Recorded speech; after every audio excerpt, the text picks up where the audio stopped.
आप देख रहे हैं अमेज नाउ। गंगा, यमुना, राप्ती और गोमती के तटवर्ती इलाकों से खबरें आप तक। नमस्कार, सत्य घटना के अंक के साथ मैं सुगंधा। शुरुआत करते हैं आज की मुख्य घटनाओं से। सीएम योगी ने गोरखपुर जिले को करीब 130 करोड़ 59 लाख रुपए की परियोजनाओं की दी सौगात।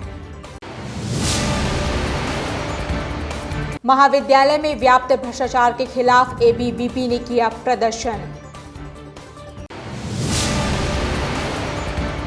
संत कबीरनगर की मृतका के परिजनों से सपा नेता सुनील सिंह ने मिलकर दी सांत्वना। अब सत्य घटना विस्तार। मुख्यमंत्री योगी आदित्यनाथ ने शुक्रवार को गोरखपुर जिले को करीब 130 करोड़ 59 लाख रुपए की परियोजनाओं की सौगात दी। सीएम योगी ने 54.20 करोड़ रुपए लागत की 16 परियोजनाओं का शिलान्यास किया और 76.39 करोड़ रुपए की लागत से पूरी हुई 9 परियोजनाओं का लोकार्पण भी किया। इस कार्यक्रम का आयोजन ब्रह्मलीन महंत दिग्विजयनाथ स्मृति पार्क में हुआ। मुख्यमंत्री योगी ने जनसभा को संबोधित करते हुए कहा कि विकास का कोई दूसरा विकल्प नहीं हो सकता। प्रधानमंत्री जी के नेतृत्व में देश के साथ यूपी का भी लगातार विकास हो रहा है। साल 2014 में पीएम मोदी ने इस देश की जनता के सामने जो कहा था वो पूरा होने वाला है। इस प्रकार की योजना केंद्र सरकार ने बनाई थी वो पूरी होती दिखाई दे रही हैं। सन 1990 में जो कारखाना बंद हो गया था वो इस साल जुलाई तक बनकर तैयार हो जाएगा। पिछली सरकार पर हमला बोलते हुए उन्होंने कहा कि पिछली सरकार ने यहाँ हताशा और निराशा पैदा कर दी थी, लेकिन अब यहाँ के लोगों की उम्मीदें जगी हैं। उन्होंने कहा कि फर्टिलाइजर से जल्द ही धुआं निकलेगा। अब तक 4 लाख नौजवानों को सरकारी नौकरियां मिल चुकी हैं। दिल्ली और गोरखपुर के लिए पहले हवाई सेवा कभी मिलती थी तो कभी बंद हो जाया करती थी, लेकिन अब दिल्ली, कलकत्ता समेत कई जगहों के लिए हवाई सेवा शुरू कर दी गई है। योगी ने कहा कि भगवान राम पुष्पक विमान से अयोध्या आए थे, लेकिन अब कोई भी हवाई मार्ग से श्रीलंका के साथ कहीं और भी जा सकता है। सीएम योगी ने कहा कि गोरखपुर में चिड़ियाघर बन गया है और शेर भी आ गए हैं। 20 साल पहले यहाँ पर अपराध का राज था, शहर में गंदगी की भरमार थी, शहर की गंदगी यहाँ रामगढ़ ताल में गिरती थी, पर अब ऐसा नहीं है। आपको बता दें कि इस कार्यक्रम में शहर में 3 स्थानों पर निर्मित वेंडिंग जोन का लोकार्पण भी किया गया। हरिओम नगर, रुस्तमपुर और ट्रांसपोर्ट नगर पुलिस चौकी के पीछे बने वेंडिंग जोन में करीब 570 पटरी व्यवसायियों को शिफ्ट किया जाएगा। 10 वेंडरों को सीएम योगी ने आत्मनिर्भर बनाने के लिए चेक वितरण किया। इस दौरान मंडलायुक्त जयंत नार्लिकर, जिलाधिकारी के विजेंद्र पांडेयन, निवर्तमान नगर आयुक्त अंजनी कुमार सिंह, डूडा पीओ विकास सिंह, महापौर सीताराम जायसवाल, सांसद बांसगांव कमलेश पासवान, नगर विधायक डॉक्टर राधा मोहन दास अग्रवाल, विधायक ग्रामीण विपिन सिंह, विधायक चौरी चौरा संगीता यादव, विधायक पिपराइच महेंद्र पाल सिंह, विधायक बांसगांव विमलेश पासवान, विधायक सहजनवा शीतल पांडे, विधायक खजनी संत प्रसाद सहित गणमान्य जनप्रतिनिधि व सम्मानित जनता मौजूद रहे। सस्ती खाद मिलेगी, क्वालिटी की खाद मिलेगी अपनी उत्तम खेती के लिए, साथ साथ यहाँ के युवाओं को नौकरी और ढेर सारा रोजगार भी उसके माध्यम से प्राप्त होने वाला है। यानी जो कार्य पिछली सरकारों ने जिसे हताशा और निराशा में बदल दिया था, उसे आशा और विकास की एक नई बुलंदियों तक पहुंचाने के जिस संकल्प के साथ मोदी जी ने 2014 में देश की जनता के सामने वायदे किए थे, आज वो मूर्त रूप लेता जा रहा है। गोरखपुर का फर्टिलाइजर कारखाना इसी वर्ष जुलाई के बाद जब चलता हुआ दिखाई देगा, वहां से धुआं उड़ता हुआ दिखाई देगा, तो एक नए भारत की एक नई तस्वीर गोरखपुर भी उसके साथ जोड़ता हुआ दिखाई देगा। शहर के बरई टोला में पुलिस की लापरवाही का परिणाम रहा कि पिछले 20 वर्षों से 2 पक्षों के बीच चल रहे भूमि विवाद का मामला कई बार थाने पर पहुंचा, पर पुलिस उदासीन बनी रही। इसी कारण धारदार हथियार से मारकर महिला की हत्या और 3 अन्य की हत्या का प्रयास किया गया। पुलिस द्वारा समय के रहते कार्रवाई की गई होती तो शायद महिला की जान बच सकती थी। हत्याकांड के बाद समाजवादी पार्टी के वरिष्ठ नेता सुनील सिंह मृतका के परिजनों से मिलने उनके घर पहुंचे। पीड़ित परिजनों से मिलकर उन्हें ढांढस बंधाया। इस दौरान सुनील सिंह ने पूरी घटना की निष्पक्ष जांच की मांग करते हुए पीड़ित परिवार की सुरक्षा व्यवस्था को बनाए रखने की बात कही। सुनील सिंह ने माना कि जिले में अपराध बढ़ा है। ये घटना सामाजिक अपराध है। अपराधियों के मन से पुलिस का खौफ खत्म हो चुका है। इसके लिए समाज को आगे आना होगा, वरना इस तरह के अपराध को नहीं रोका जा सकता। बरई टोला निवासी बैजनाथ चौरसिया द्वारा उनके पटीदारों के बीच 20 वर्ष से भूमि विवाद चल रहा है। हमलावरों के हाथ मारी गई लक्ष्मीना के पुत्र रजत ने कहा कि कई बार थानेदार से शिकायत की गई पर फरियाद नहीं सुनी गई। फरियाद करने के बाद वो और नशे में धुत होकर हमलावरों ने पूरे परिवार पर धारदार हथियार से हमला करके जख्मी कर दिया। मां की जान तो चली गई, परिवार के 4 सदस्य अस्पताल में जिंदगी और मौत से संघर्ष कर रहे हैं। रजत ने कहा कि पुलिस ने उनके परिवार की पीड़ा सुनी होती तो आज उनकी मां की जान नहीं जाती। संत कबीर नगर जिले में हीरा पीजी कॉलेज में विद्यालय प्रशासन द्वारा किए जा रहे भ्रष्टाचार को लेकर अखिल भारतीय विद्यार्थी परिषद के सदस्यों ने विद्यालय गेट पर धरना प्रदर्शन शुरू कर दिया और विद्यालय प्रशासन पर फॉर्म बिक्री से लेकर निर्माण कार्य में भ्रष्टाचार करने का आरोप लगाया।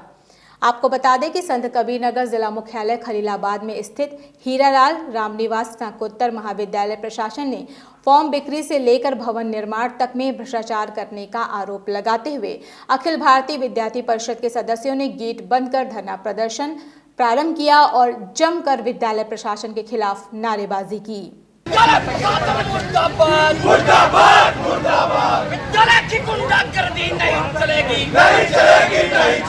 अखिल भारतीय विद्यार्थी परिषद के लोगों की माने तो विद्यालय में मनमाने तरीके से 10 रुपए के फॉर्म को 100 रुपए में बेचा जाता है। वहीं भवन निर्माण में 18 लाख पर 80 लाख रुपए खर्च दिखाया जा रहा है।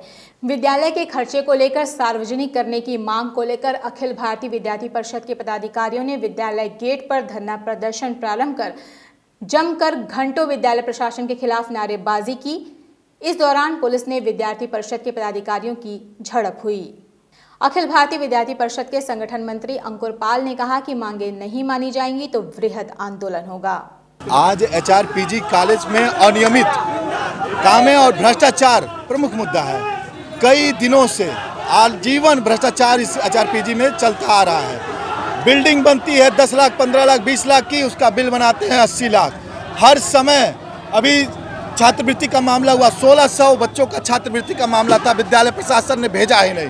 ऐसी ही तमाम अनियमितताएं। पानी की व्यवस्था नहीं है, यहाँ पे शौचालय की सही व्यवस्था नहीं है, रूम के कमरे गंदे रहते हैं। ये सारी मामला जो है आज हम लोग विद्यार्थी परिषद के सारे कार्यकर्ता यहाँ पे उपस्थित होकर और इस चीज को मना रहे हैं। त्रिस्तरीय पंचायती चुनाव, होली एवं महाशिवरात्रि को लेकर सिद्धार्थनगर जनपद के मुहाना थाना परिसर में अपर पुलिस अधीक्षक सुरेश चंद्र रावत की अध्यक्षता में पीस कमेटी की बैठक की गई। बैठक को संबोधित करते हुए अपर पुलिस अधीक्षक सुरेश चंद्र रावत ने कहा कि आगामी त्योहारों को लेकर थाना क्षेत्र के नागरिकों के साथ सभी को शांतिपूर्ण माहौल में त्योहार एवं चुनाव में भाग लेना चाहिए। उन्होंने कहा कि शांति व्यवस्था के लिए गांव स्तर पर भी लगातार बैठकें की जा रही हैं। शांति व्यवस्था बनाए रखने के लिए निरोधात्मक कार्रवाई तेजी से चल रही है। कोई भी व्यक्ति जो त्योहार एवं चुनाव में खलल डालने का प्रयास करेगा उसके विरुद्ध कड़ी कार्रवाई की जाएगी। मैं सुरेश चंद्र रावत, मैं एडिशनल एसपी सिद्धार्थनगर हूँ। आज अभी यहाँ एसडीएम सदर के साथ हम लोगों ने बैठक किया है थाना मुहाना पर, और यहाँ पर 3 इशू थे, जिसमें एक तो होली का त्यौहार, महाशिवरात्रि का त्यौहार और आगामी चुनाव। इन 3 बिंदुओं पर बैठक की गई, सभी से विस्तृत चर्चा की गई है और जो हम लोग के गाइडलाइंस है, जो शासन से और जो विभाग से गाइडलाइंस प्राप्त हुई है, उसके बारे में उनको सबको बताया गया है। पूरा चुनाव शांतिपूर्वक ढंग से होना है। हम लोगों ने निरोधात्मक कार्रवाई बहुत तेज़ी से शुरू कर दिया है और त्यौहार के संबंध में सभी जगह पर बैठक हो रही है। लगातार शांतिपूर्ण ढंग से सभी त्यौहार संपन्न कराए जाएंगे। सिद्धार्थनगर जिले के बासी कोतवाली क्षेत्र के करही सुकरौली के बीच बीती रात देर रात एक बदमाश ने STF Gorakhpur, SOG team Siddharthnagar व बासी कोतवाली पुलिस की संयुक्त टीम से मुठभेड़ हुई। मुठभेड़ के दौरान 50,000 के इनामिया बदमाश संजय उर्फ भिल्लर को पुलिस टीम ने पकड़ने में सफलता हासिल की। इस मुठभेड़ में 2 पुलिस कर्मियों को भी गोली लगी है। घायल पुलिस कर्मियों में एक दरोगा जिनका नाम शशांक सिंह है, जो कोतवाली बासी में तैनात हैं, एक सिपाही नसरुद्दीन है, ये एसटीएफ गोरखपुर में तैनात हैं। इनको हाथों में गोली लगी है। अपराधी के पैर में गोली लगी है, साथ ही 2 पुलिसकर्मी भी घायल हुए हैं। घायल पुलिसकर्मियों व बदमाश का इलाज नजदीकी प्राथमिक केंद्र बासी में चल रहा है। सभी खतरे से बाहर हैं। जिस बदमाश से मुठभेड़ हुई उसके खिलाफ 35 मुकदमे दर्ज हैं। ये जिले के विभिन्न थानों में दर्ज मुकदमों में 13 वांछित चल रहा है और 50,000 का इनामिया भी है। जिले के पुलिस अधीक्षक रामाभिलाष त्रिपाठी ने बताया कि इस मुठभेड़ में संजय उर्फ भिल्लर नाम का अपराधी पकड़ा गया है।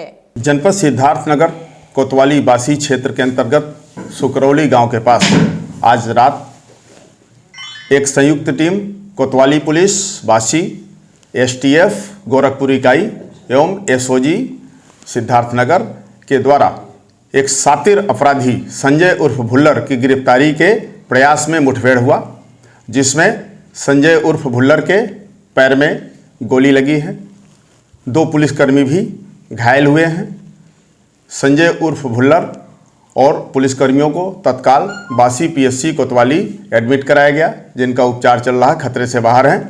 संजय उर्फ भुल्लर 35 से ऊपर मुकदमे पंजीकृत हैं। 50,000 का इनामी बदमाश है। उसके 13 मुकदमों से जनपद कोतवाली के जनपद सिद्धार्थनगर के विभिन्न थानों से वांछित चल रहा है। स्त्री रोगों की रोकथाम के लिए पूरे भारत में अभियान के तहत WHO द्वारा मुहिम का हिस्सा बनने के लिए सभी सोसाइटियों से अपील की गई थी। आज WHO के निर्देशानुसार the Gorakhpur obstetric and gynaecological society ने मीडिया से बातचीत में कहा कि हम लोग स्त्रियों में अधिकतर होने वाले रोगों के बारे में लोगों को अपनी संस्था के माध्यम से जागरूक कर रहे हैं। कम उम्र में अपनी बच्चियों की शादी कर देने की वजह से कई रोग उनके शरीर में अपना घर बना लेते हैं। Cervical cancer, breast cancer, globe cancer जैसे जानलेवा बीमारी के बारे में हम लोग फोक्सी संस्था, जो गोरखपुर की शाखा है, उसके माध्यम से 8 मार्च को महिला दिवस के अवसर पर फोक्सी के सदस्यों द्वारा cervical cancer, breast cancer screening का परीक्षण उनके निजी अस्पतालों में किया जाएगा।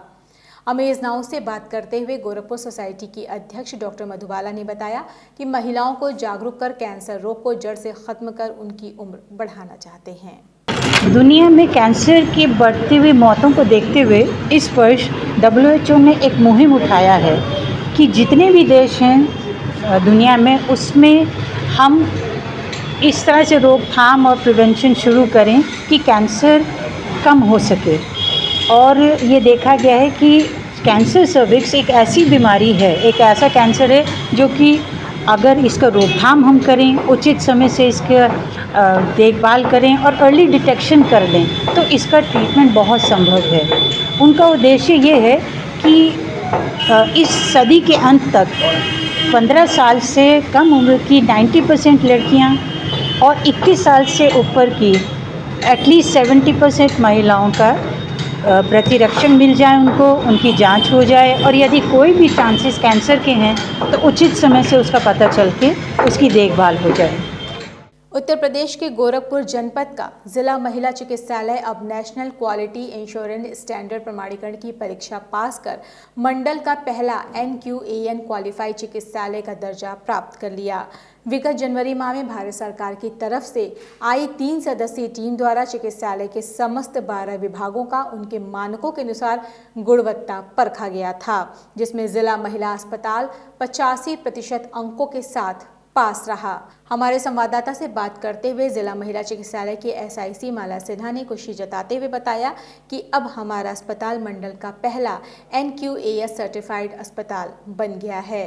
जिला महिला चिकित्सालय गोरखपुर को नेशनल क्वालिटी एश्योरेंस स्टैंडर्ड मानक के अनुसार 3 सदस्यीय टीम, जो कि भारत सरकार द्वारा गठित किया गया था, उनके द्वारा असेसमेंट किया गया अस्पताल का, और उसमें उन्होंने क्वालिफाई किया इस अस्पताल को और 85% नंबर प्राप्त हुआ, और जिसके तहत कि ये जो है सर्टिफिकेशन मिला यहाँ को। सरकार द्वारा चलाए जा रहे क्षय रोग के रोकथाम को लेकर आज गोरखपुर सिविल अस्पताल के नेतृत्व में गोरखपुर स्थित गंगोत्री देवी महिला महाविद्यालय की छात्राओं को जागरूक किया गया। महाविद्यालय की छात्राओं को जिला PPM समन्वय अक्षय नारायण मिश्र ने टीबी के मरीजों के खान पान के साथ साथ कैसे रहना चाहिए बातों को बताते हुए कहा कि अब सरकार टीबी के मरीजों को 500 रुपये प्रति माह के दर से दे रहा है, जिससे वह उन पैसों से पौष्टिक आहार ले सकते हैं। मीडिया से बात करते हुए जिला पीपीएम समन्वय अक्षय नारायण मिश्र ने बताया कि प्रधानमंत्री और मुख्यमंत्री का लक्ष्य है कि हमारे देश को 2025 तक क्षय रोग से मुक्त करना। ये विश्व क्षय रोग दिवस हमारे यहाँ गोरखपुर में और पूरे प्रदेश में 24 मार्च को मनाया जा रहा है। उसी के उपलक्ष्य में हम लोग विभिन्न कॉलेजों, मदरसों तथा महाविद्यालयों में जिला क्षय रोग अधिकारी डॉक्टर रामेश्वर मिश्रा के निर्देश पे हम लोग ये जन जागरूकता कार्यक्रम कर रहे हैं, जिससे माननीय प्रधानमंत्री जी और मुख्यमंत्री जी का लक्ष्य जो 2025 का है उस पे सब लोग जन जागरूक होकर के और इस लक्ष्य के मुकाम तक पहुँचे हैं। आर्यमगढ़ में आयोजित होने वाले अखिल भारतीय विद्यार्थी परिषद का 60वां प्रांतीय अधिवेशन का पोस्टर विमोचन दीनदयाल उपाध्याय गोरखपुर विश्वविद्यालय के मुख्य द्वार पर किया गया।